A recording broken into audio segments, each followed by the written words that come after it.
The morning traffic roared like an uncaring river, and in the middle of it all stood a small boy with trembling hands, holding onto an old man who looked like he might vanish if the wind pushed too hard. Cars rushed past them, horns blaring, impatience filling the air, while the crosswalk light blinked red again and again. In that moment, when everyone else chose speed over humanity, a single act of kindness was about to change more than one life forever.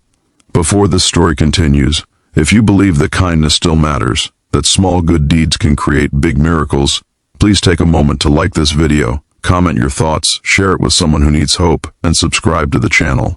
Your support helps keep stories like this alive. The boy's name was Matthew Carter, a 12-year-old growing up on the rough edges of a busy neighborhood in Chicago, Illinois. Life had never been gentle with him.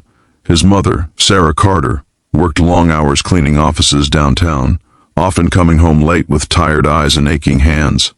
His father had passed away years earlier after a factory accident, leaving behind memories and bills that never seemed to disappear. Matthew learned early that survival meant helping where you could and expecting little in return. On that cold morning, he was on his way to school, his backpack worn and frayed, his stomach empty except for the promise of lunch hours away.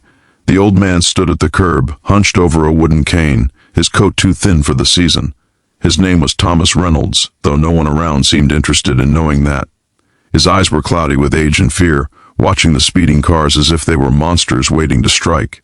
He had been standing there for several minutes, too scared to step forward, too proud to ask for help. People passed him without slowing down, eyes fixed on phones or the next obligation pulling them away. Matthew noticed the old man's shaking knees and felt something tighten in his chest. Without thinking about being late or the scolding that might come, Matthew stepped closer and gently took the old man's arm. The crosswalk light finally changed, but the traffic did not slow immediately. The boy positioned himself between the old man and the oncoming cars, raising his free hand as if his small frame could somehow stop the world.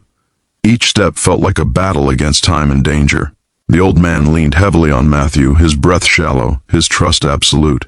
In those few seconds, the street felt endless, every honk a reminder of how fragile they both were. Halfway across, a dark shadow fell over them. A sleek, black luxury car rolled to a sudden stop just inches away. Its engine purred softly, powerful and controlled, completely different from the chaos around it. For a moment, everything froze. Matthew felt fear rush through him, not for himself, but for the old man clinging to his arm. He tightened his grip, determined not to let go, no matter what happened next. The car remained still, blocking traffic behind it. Drivers grew angry, but the luxury vehicle did not move. From inside, a man watched silently. His name was Jonathan Walker, a successful businessman whose life had been built on speed, schedules, and profit. That morning, he was on his way to close a major deal that could bring him even more wealth. He had almost driven past without stopping, like everyone else. Almost. But something about the sight of a small boy shielding an old man with his own body cut through years of indifference. As Matthew and Thomas reached the other side of the street, Matthew guided the old man to the sidewalk and made sure he was steady.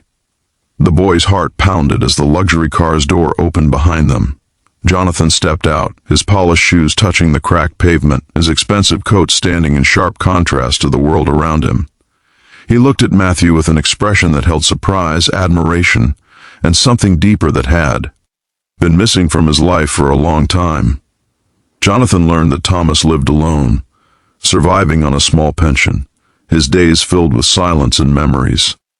He learned that Matthew walked this route every morning, carrying responsibilities far heavier than his backpack.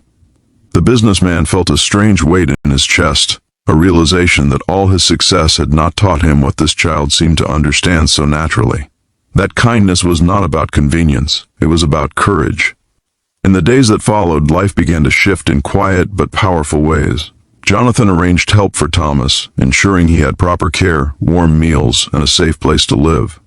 The old man's eyes slowly regained a spark no longer clouded by fear and loneliness.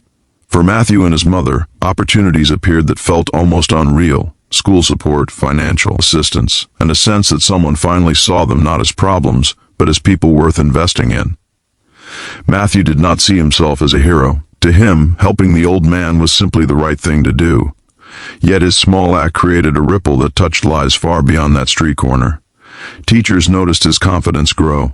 His mother's shoulders seemed lighter. And Jonathan, the man who once measured life in numbers and deadlines, began measuring it in moments of meaning instead. Near the end of this story, if it has touched your heart or reminded you of the power of kindness, please take a moment to like, share, and subscribe. Your engagement helps spread these messages of hope and compassion to others who need them.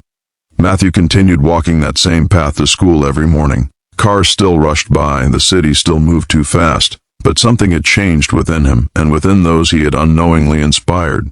He understood now that even the smallest hands could hold up the world for someone who was about to fall. Before this story ends, please leave a comment sharing what this story made you feel, or a moment when kindness changed your life. In a world that often chooses speed over compassion, a kind boy once chose to stop, and in doing so he reminded everyone watching that love still has the power to bring even the busiest streets to a standstill.